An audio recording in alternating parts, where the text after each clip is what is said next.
నాడు వైఎస్ఆర్, నేడు జగన్. పేదల బతుకుల్లో వెలుగును నింపడానికి తండ్రి ఒక్క అడుగు వేస్తే కొడుకు జగన్ 10 అడుగులు వేశాడు. పేదల బతుకులు మార్చాలి, ఆ బతుకుల గౌరవం పెంచాలి, వారిని అందలం ఎక్కించాలి, పేదింటి సంతోషానికి కారణం కావాలి అని కలలు కన్న జగన్ విద్యా వైద్యంతోనే పేదల తలరాతలు మారుతాయని, మార్చాలని నమ్మిన ఆయన తన పాలనలో కీలక నిర్ణయాలు తీసుకున్నారు. 5 ఏళ్లలో బడులు గుడులుగా మారాయి, ఆసుపత్రులు అద్భుతం అనిపించాయి. వైద్య వ్యవస్థను, విధానాన్ని మరింత పటిష్టం చేయాలి అన్న లక్ష్యంతో ఆనాడు కేంద్రంతో పోరాడి మరి రాష్ట్రానికి మెడికల్ కాలేజీలు తీసుకొచ్చారు. 17 ప్రభుత్వ వైద్య కళాశాలలు స్థాపించారు. దేశమే ఆంధ్రప్రదేశ్ వైపు చూసేలా చేశారు.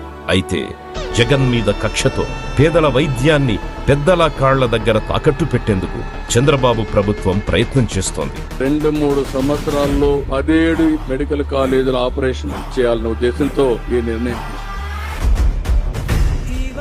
మెడికల్ కాలేజీలను ప్రైవేటుకు అప్పగిస్తే వైద్య విద్య అనేది మరింత భారమవ్వడం ఖాయం. అలాంటిది పేదవాడికి నవ్వును దూరం చేసి బతుకులతో ఆడుకుంటాము అంటే చూస్తూ ఊరుకునేది లేదంటూ యుద్ధానికి సిద్ధమవుతోంది.